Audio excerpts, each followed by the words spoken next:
I was appearing with rashes all over my face and my mouth and just everywhere. I looked awful. My knees would swell up so much I couldn't walk. And then straight after that was when the hair started falling out. Hi, I'm Lucy Johnston and this is GB News Health.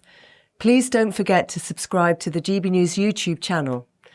Today, I'm delighted to welcome actress, model and Big Brother star Jessica Impiazzi. From the glitter of reality TV to the brutal reality of a body under siege, Jessica has lived through a private hell and has come out fighting. At the height of her health crisis, she was crippled by joint pain, covered in rashes, grieving her father and losing her hair. All the while, the medical system failed to give her answers. But Jessica didn't give up.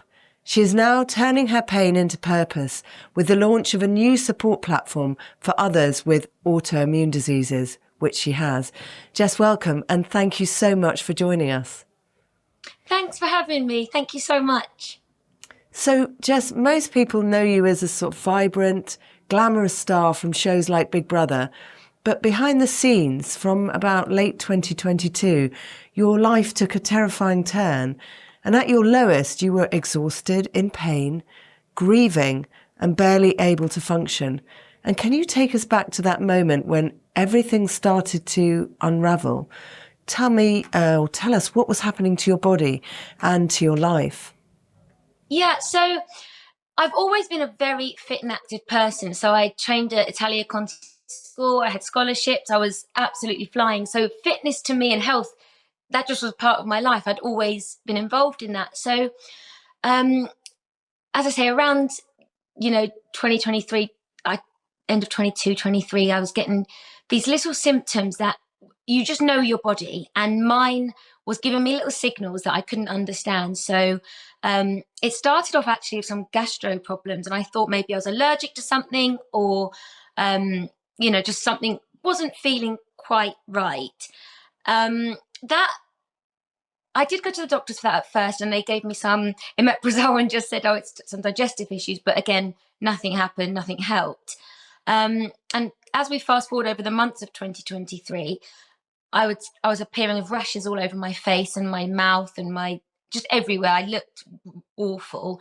And then it was, soon after that, when my joints were so painful to move, I was like an arthritic old, like 80, 90-year-old. I couldn't undo my own jars. I couldn't take myself to the toilet sometimes because my knees would swell up so much I couldn't walk. And then straight after that was when the hair started falling out. And I think it was an accumulation of a lot of things going on in my life that had led me to that. And I think the hair falling out was kind of the last straw, because as much as I was in incredible pain from the minute I woke up to the minute I went to sleep, even during sleep, sometimes because I wasn't able to sleep, I was just in this constant chronic pain. And I've never understood anything like that before. I've never had to deal with anything like that. But when my hair started to come out as well, I felt like every part of me had been taken. I think there's a lot of reasons. You mentioned, obviously, I was grieving my father, but one thing I have found from researching and really looking into autoimmune is that when we go to the doctors, we present with symptoms and they have to find something kind of to put out the fire.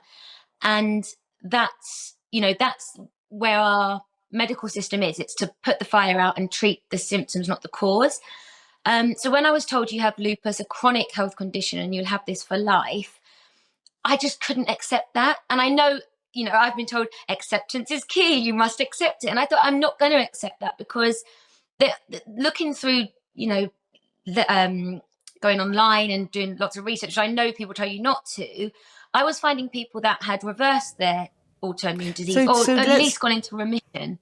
Yeah, so lupus, for people who don't know, is a condition, you can explain it better probably, but where the body attacks itself, and it can attack any tissues and attack the joints, and every case is different. But that's what you were diagnosed with, wasn't it? But not initially. So how did you get to that diagnosis, if you like? You got to such a phase, you said your knees were really swollen, barely able to walk. Was it that you ended up in A&E, is that right? Yeah, that's right. I think there was about 2 or 3 times I ended up in A&E, and one was of a night time. I hadn't had my diagnosis as yet, but my blood tests were coming back with very low blood count, white blood cells, and all sorts of things going a bit pear-shaped and on the wrong ends of the spectrums on my blood test. And I still didn't have a diagnosis. So it was one night and I was really incredibly ill. My eye sockets were swollen. My face was covered in rashes. My hair was coming out. I couldn't walk. My stepdad, he took me up to the A&E in Guildford, and they did some more tests and they said, we don't want you to go home tonight because it was to do with my blood count being really low. And I was at the danger, if I cut myself, I could have bled to death. It's called thrombocytopenia, which again, all of these things get thrown out by your lupus disease. Yeah. So there was no beds in the hospital. There was nowhere to keep me. And they said I'd had to wait in the waiting room. And I mean, when I say I was in agony, I couldn't even lift. I was holding my own head to try and just not be in pain. Just I could feel tears coming down when you're just exasperated. You can't give any more. And I said, look, I'm going to go home and I'll get back for 7 a.m. to get to the clinic they needed me to be in. And it was actually that night that the rheumatologist was brought down to me and said, we think it's lupus. We're just doing the last test, but this is what we think you've got. The next day that was confirmed and I was put on a course of steroids. When was that? Was that summer, wasn't it? The steroids, that was in the August of 2023 when I was finally diagnosed and put on the steroids. Were you relieved when you were told that, or what did it feel like? Was it a shock? Or?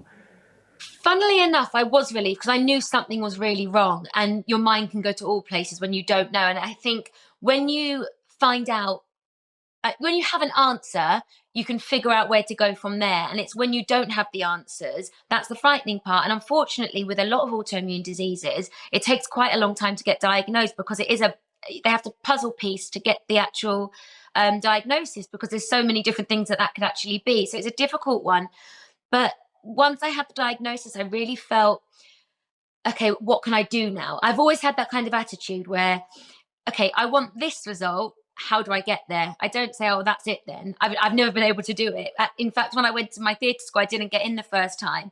So I re-auditioned and asked them to put me down a year at school so I could actually join the school. And they said yes. So then I re-auditioned and got the scholarship. So I've never been one to be told, no, if I need something or I want something, I'll work till I can get there and get it. So that attitude from childhood played out, thankfully, into this. And I got my diagnosis. So when you weren't getting answers, how did you feel? Did you feel that people weren't doing enough tests and things, or did you feel frustrated, or did you just go on a mission? I need to find out what's wrong.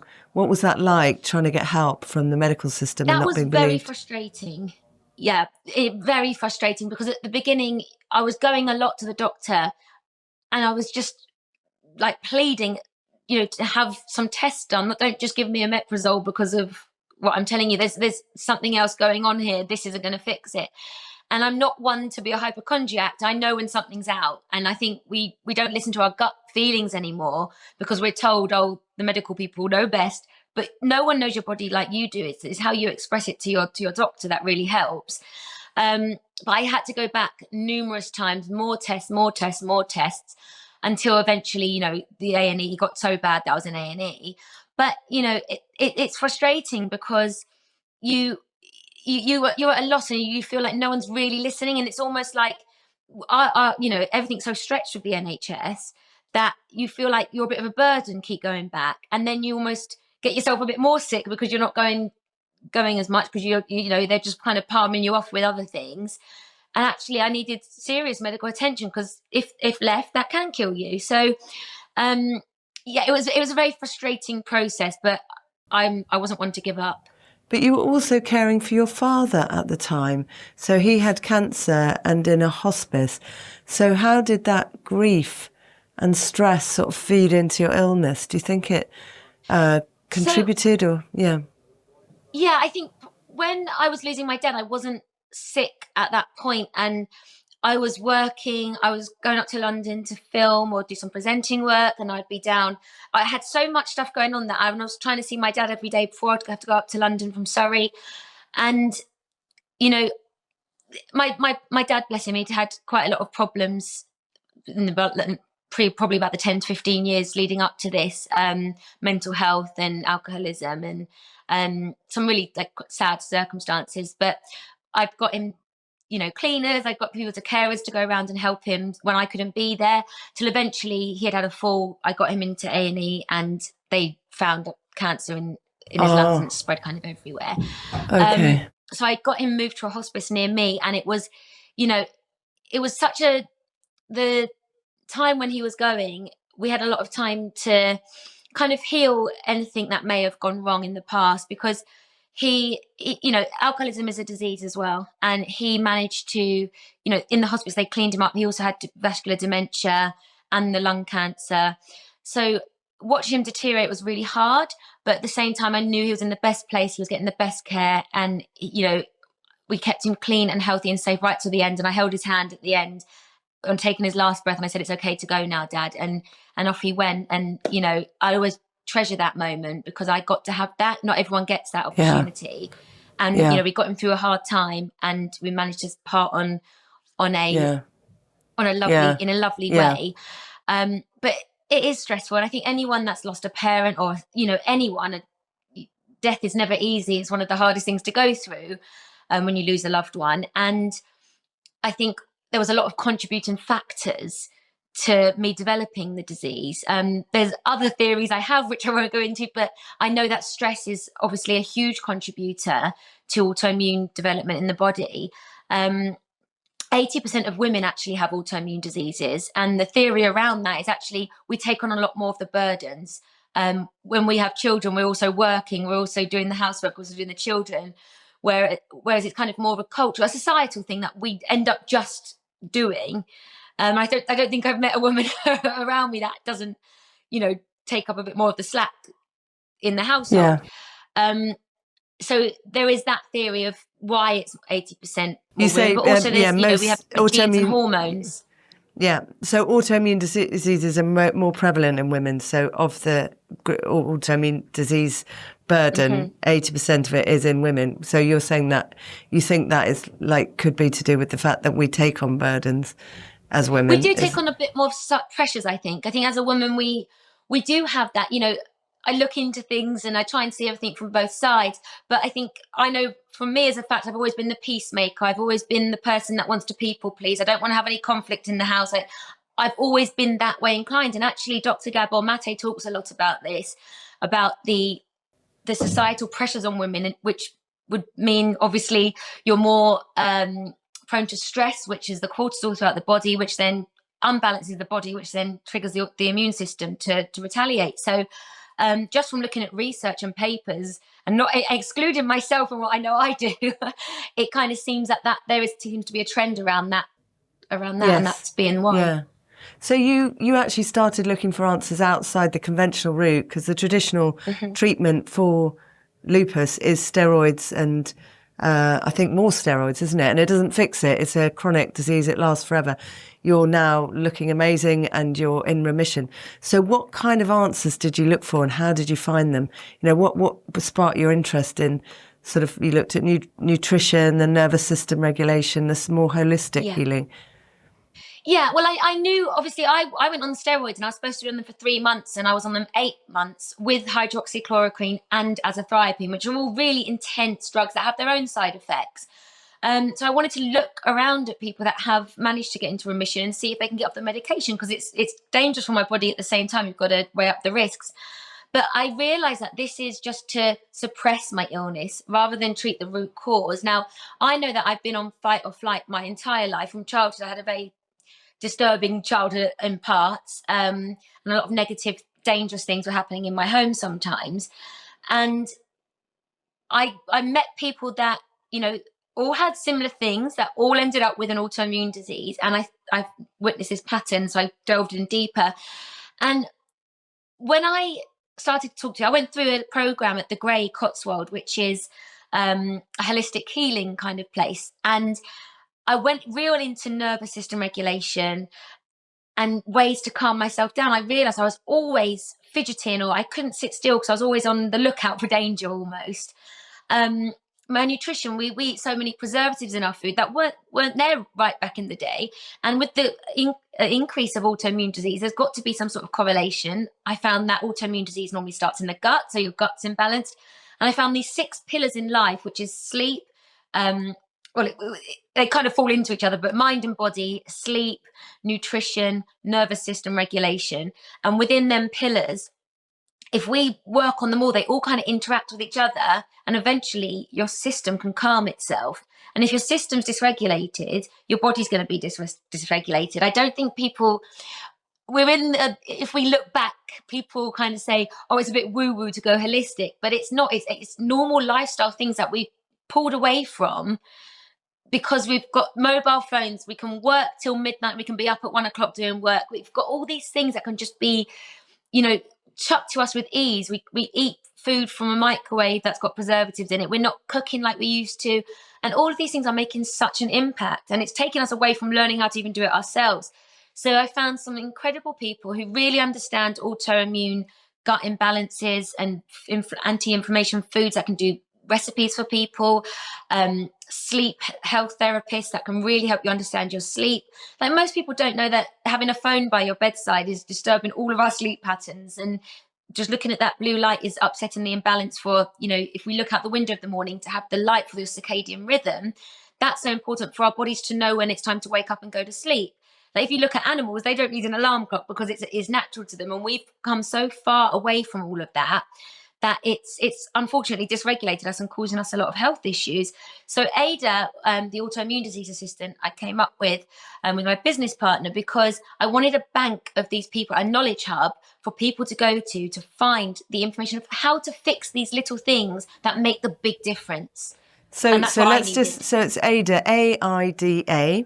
It's like a platform, isn't it, for people with all autoimmune diseases, and that can include asthma, sort of chronic pain, rheumatoid arthritis, all sorts of things. So this is about how people can help live their best life, not cure, not saying that you can fix it. It's how to keep your system as good as it can be.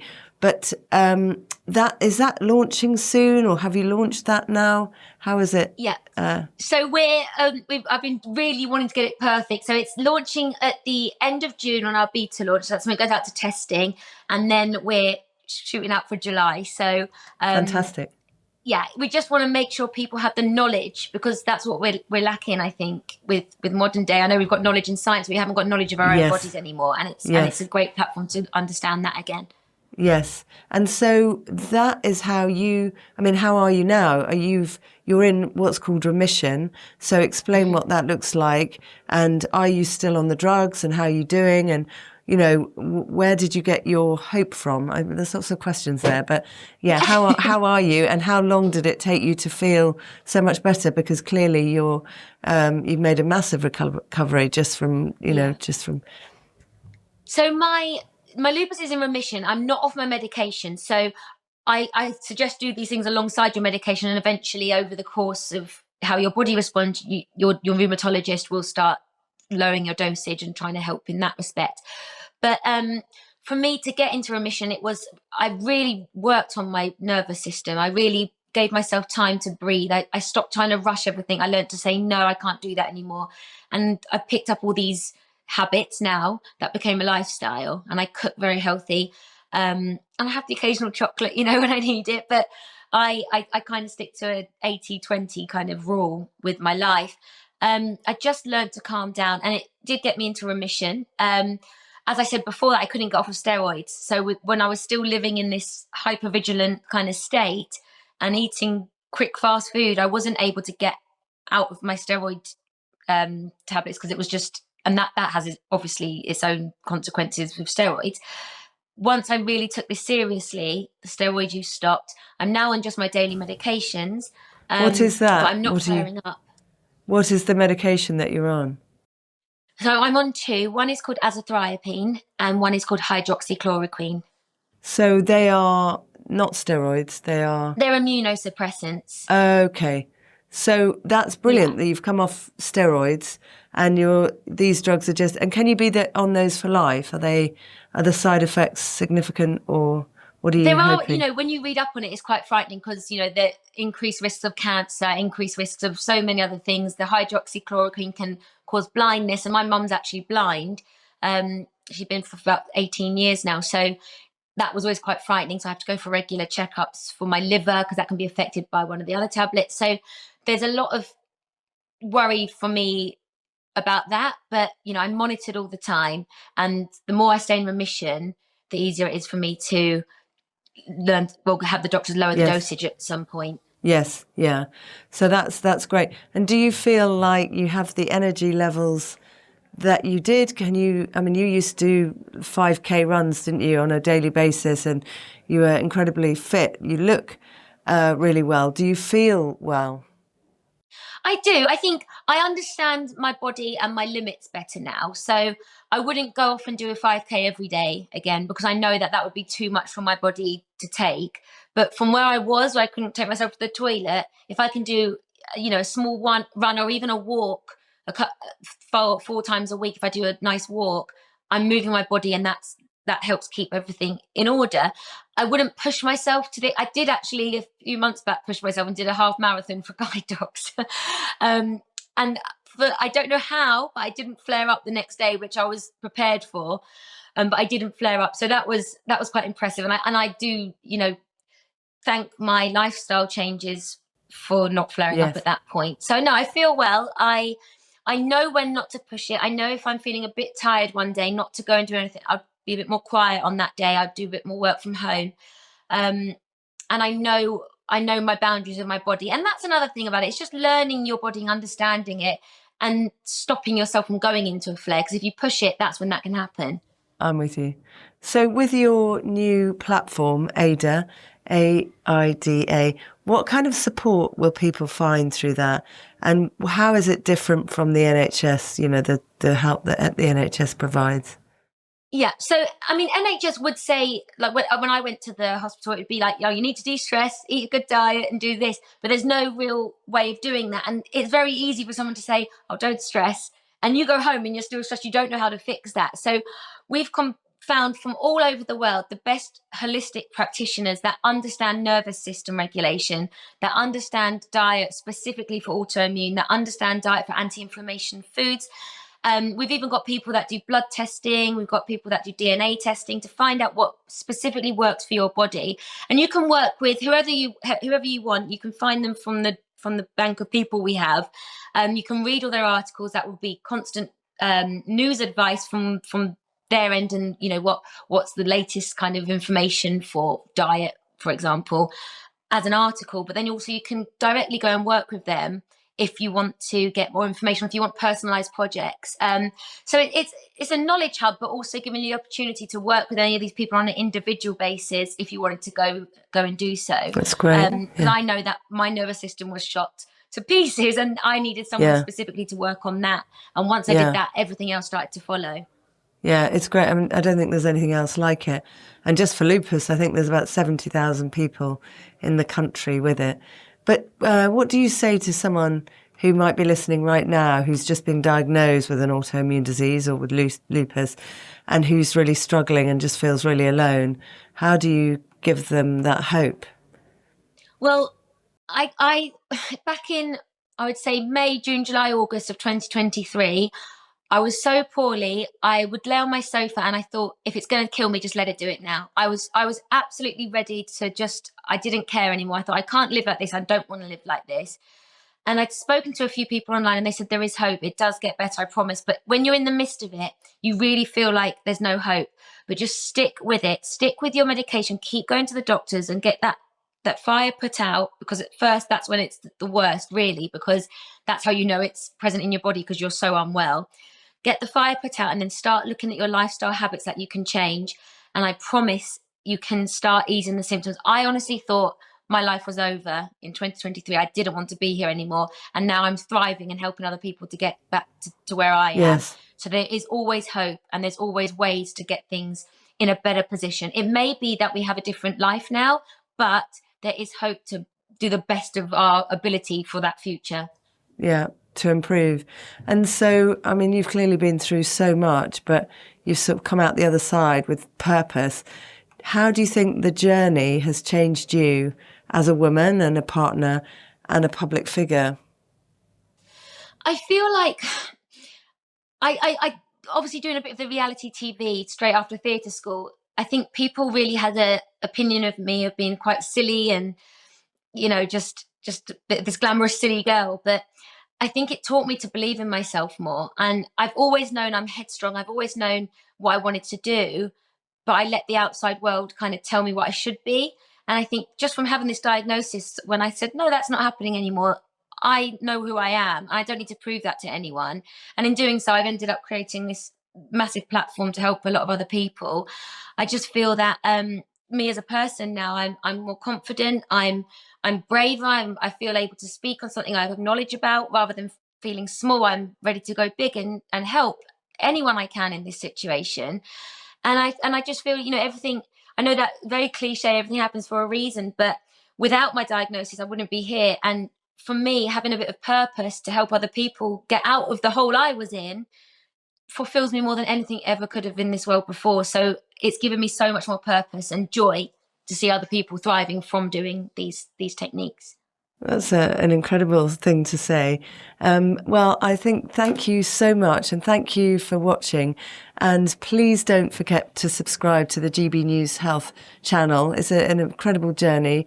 Jessica, thank you very much for joining us today. Really interesting, and we'll watch out for the launch of that new platform in July. You haven't got a specific date yet, but is it going to be? No, I haven't. I've sure. been trying to push for it, but they've just delayed it. But I've had a look. The website's all done, and it's very exciting. So I'll be keeping up to date on myada.app is the website. Definitely, yeah, brilliant. Well, we'll keep up to date with you too, and perhaps join you again.